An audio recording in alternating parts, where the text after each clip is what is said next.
पता है कि अरविंद केजरीवाल की राजनीतिक शुरुआत जो है वो रामानुजगंज से शुरू होता है, लोक स्वराज के कार्यालय से, जिसका संचालन आपकी देखरेख में किया जाता है। तो वो ये जानना चाह रहे थे कि केजरीवाल कथा में जो नया प्रकरण जुड़ा है उस पर बजरंग मुनि जी का क्या ओपिनियन है, उनका क्या विचार है, उन्होंने भ्रष्टाचार किया है या क्या मामला आते हैं इसके। देखिए, मैं अरविंद केजरीवाल का भूत बता सकता हूँ, वर्तमान बता सकता हूँ, भविष्य तो बता नहीं सकता हूँ।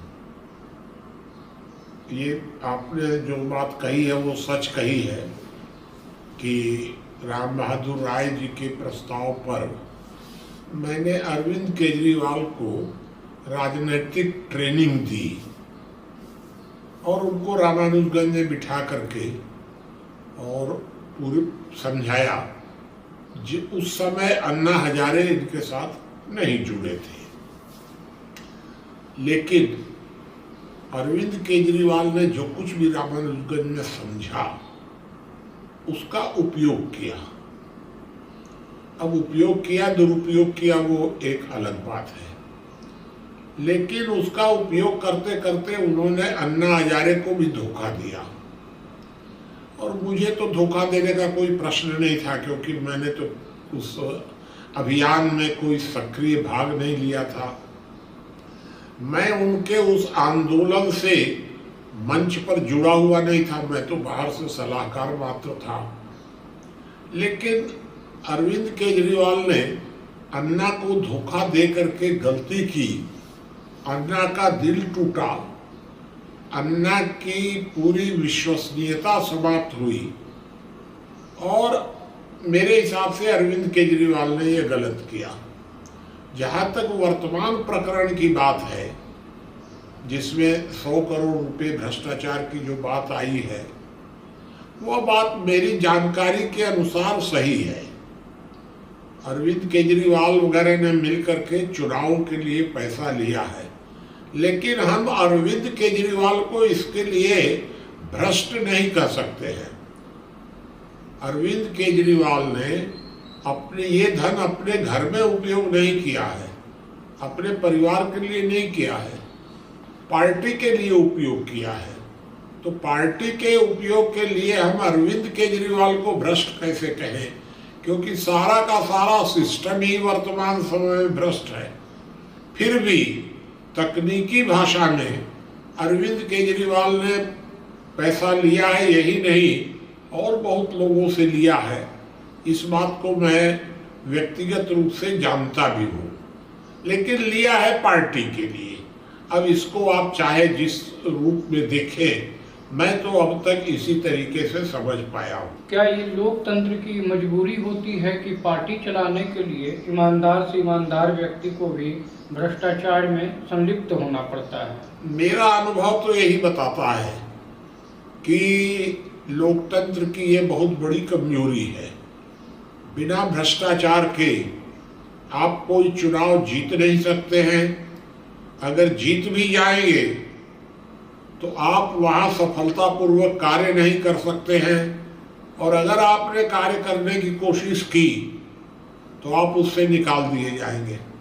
शांता कुमार बहुत ईमानदार थे, किस नेपथ्य में चले गए? अभी तक ईमानदारी के साथ, व्यक्तिगत ईमानदारी के साथ, मैं पार्टी की ईमानदारी नहीं कर रहा हूँ, व्यक्तिगत ईमानदारी के साथ अगर कोई राजनीति में धड़ल्ले से काम कर रहे हो तो नरेंद्र मोदी कर रहे हैं। बाकी तो अभी हमको कोई ऐसा नहीं दिखता है पार्टी के अंदर भी कि जो इस तरह से बने भ्रष्टाचार से पूरी तरह मुक्त हो।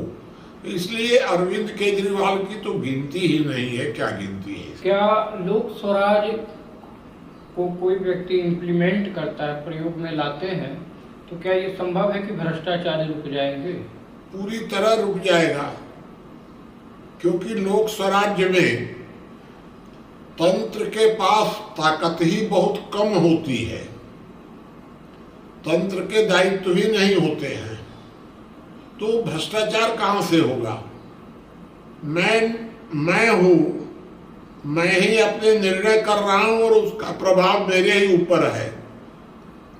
तो मैंने अपना पैसा चाहे दाहिने पॉकेट में रखा चाहे बाईं पॉकेट में रखा, इसमें तो कुछ भी कोई अनैतिक नहीं है, कोई अपराध नहीं है। लेकिन अगर मैं किसी कानून का उल्लंघन करता हूं तब वह अनैतिक कार्य हो सकता है, वह गैर कानूनी हो सकता है।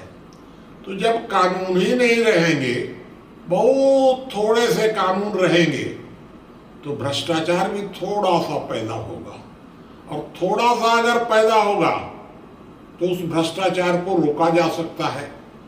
देखिए, कुल मिलाकर तंत्र की ताकत 2% अपराध रोकने तक होती है।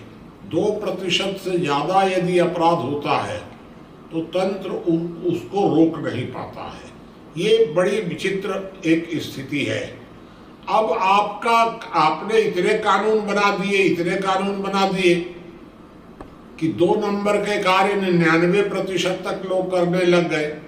तो 99% भ्रष्टाचार आप कैसे रोकेंगे? आपके पास तो उस तरह की मशीनरी है नहीं, वो तो तानाशाही में ही रुक सकता है। तो तानाशाही में तो भ्रष्टाचार रोका जा सकता है, लोकतंत्र में नहीं रोका जा सकता है, क्योंकि लोकतंत्र में कानूनों की मात्रा बहुत अधिक हो जाती है, भ्रष्टाचार खूब पैदा होता है और आप उसको रोक नहीं सकते हैं।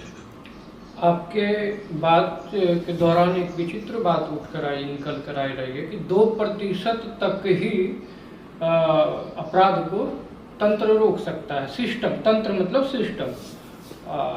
तो फिर जबकि तंत्र का दावा तो ये होता है कि हम 99% तक के अपराध को रोकते हैं, और अगर नहीं तो ये 98% जो अपराध हैं वो कैसे नियंत्रित हैं? नहीं, ये तो अपराध नियंत्रण का तो एक ही तरीका है कि आप 99% कानूनों को हटा दीजिए। अगर आपके कानून 2% ही रहेंगे तो 2% कानून टूटेंगे और तब आप अपराध रोक सकते हैं। अन्यथा तो कोई उपाय नहीं है अपराध रोकने का। इसीलिए मैं कह रहा हूं कि तानाशाही में कानून बहुत कम होते हैं, कठोर होते हैं, इसलिए अपराध नहीं होते हैं, और लोकतंत्र में कानून बहुत ज्यादा हो जाते हैं। और लोकतंत्र सीधा सीधा कोई दंड देने का प्रत्यक्ष माध्यम तो है नहीं, किसी एक सिस्टम का है मामला। तो चूंकि वो सिस्टम बना हुआ है, इसलिए आप लोकतंत्र में अपराधों को तब तक नहीं रोक सकते जब तक कि कानूनों की मात्रा कम ना कर दें।